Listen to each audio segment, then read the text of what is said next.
हरमन जी, आप एक आजाद उम्मीदवार वार्ड नंबर 6 से खड़े हो चुके हैं, तो कैसी लड़ाई चल रही है? सर बहुत अच्छी चल रही है, लोगों का बहुत अच्छा रिस्पांस आ रहा है, बहुत अच्छा बहुत प्यार मिल रहा है कहीं ना हमें। कहीं पार्टियां जो हैं तो लगातार प्रचार में जुटी हुई हैं, आपका डोर टू डोर कैंपेन चालू है, तो जनता क्या कुछ बता रही है आपको? जनता यही बता रही है कि पिछले 5 सालों से कोई काम ही नहीं हुआ। 5 क्या, मुझे तो लगता है कि कभी यहाँ पे इतना काम हुआ ही नहीं है, इसीलिए तो हमें इतना रिस्पांस मिल रहा है।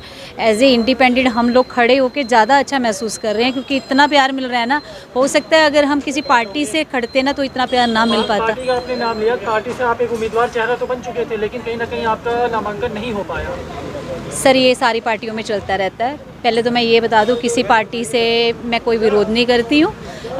मुझे किसी पार्टी से कोई वो नहीं है, वो तो हाईकमांड का होता है। चलो ठीक है, हमें नहीं मिली तो कोई बात नहीं, हम एज ए इंडिपेंडेंट बहुत अच्छे हैं। पार्टी प्रचारक के रूप में देखा जाए तो लगातार प्रचार प्रसार के दौरान स्टार प्रचारक बुलाए जा रहे हैं, लेकिन आजाद उम्मीदवार के पास ऐसे कोई हथियार नहीं होते। क्या आपको लगता है कि इस लड़ाई में आप कितनी इस रेस में आगे हो जाएगा? सर हम तो ऑलरेडी इतने सालों से ग्राउंड लेवल पे रह के ग्राउंड से जुड़ के काम कर रहे हैं, तो हमें स्टार प्रचारकों की क्या ज़रूरत है। स्टार प्रचारक उनको ज़रूरत है जिन्होंने कभी कोई काम ही नहीं किया। वो तो लोगों को एक भ्रम में, मतलब ये सोचते हैं कि लोग एक भीड़ इकट्ठी करनी है उन्होंने, और कुछ नहीं करना।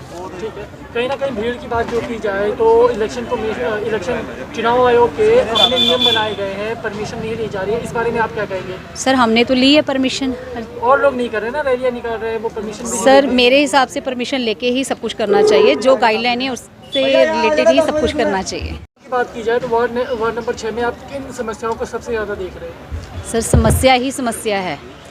आप ने देखा ही होगा, गलियों में जाके देख लो, शांति नगर में, माड़ी वाले टाउन में, कहीं भी देख लो आप, एक रोड ही दिखा दो मेरे को कि अगर कोई रोड ही बनी हो। कोई बातें तो ये बड़ी बड़ी कर रहे थे जी, हमने संपर्क सेंटर बनाने हैं, ये वो। कहाँ है संपर्क सेंटर, कहाँ है कम्युनिटी सेंटर?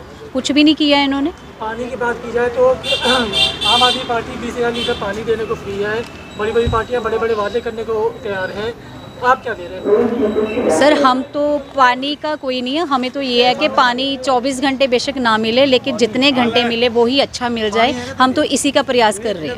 वार्ड नंबर 6 की जनता से कोई अपील करना चाहेंगे? मैं वार्ड नंबर 6 की जनता से यही अपील करना चाहती हूँ, हाथ जोड़ के, कि सोच समझ के वोट देना। क्योंकि आपने सब पार्टियों को देखा है, सबको ही देखा है, वो वोट किस उस पे मांग रहे हैं जी। हमने ब्रिज बनाए हैं जी, हमने स्पोर्ट्स क्लब बनाए हैं। अरे कोई उनसे पूछे तो सही, ये क्या एमसी के दायरे में आते हैं? एमसी के दायरे में क्या आता है आपको भी पता है ना। ग्राउंड लेवल पे जो काम आते हैं एमसी के दायरे में, रोड बनाओ, कम्युनिटी सेंटर बनाओ, संपर्क सेंटर बनाओ, ये आता है। वो तो वो कर ही नहीं रहे। तो मैं जनता से हाथ जोड़ के यही अपील करती हूँ कि भर में मत आए, सोच समझ के एक लोकल कैंडिडेट को मौका दें, जो कि ग्राउंड लेवल के सारे काम करता है, शुरू से करता है, जिसकी एक अपनी सेवा करने की भाव है। चुनाव चिन्ह बताएंगे अपना? मेरा चुनाव चिन्ह है गैस सिलेंडर। गैस सिलेंडर तो ऑलरेडी इतना महंगा हो चुका है, फिर भी आपने इसका चयन किया? सर तभी शायद लोगों को समझ में आई। एक ये गैस सिलेंडर एक ऐसा वो है चीज़ है जो डेली यूज़ में आता है। एक गृहिणी इसको हर रोज़ यूज़ करती है और देखती भी ये है। माना जा सकता है कि एज ए महिला आप इसके भुक्तभोगी हैं, इसलिए आपने इसी का चयन किया? या हाँ जी, यस, हाँ जी सर।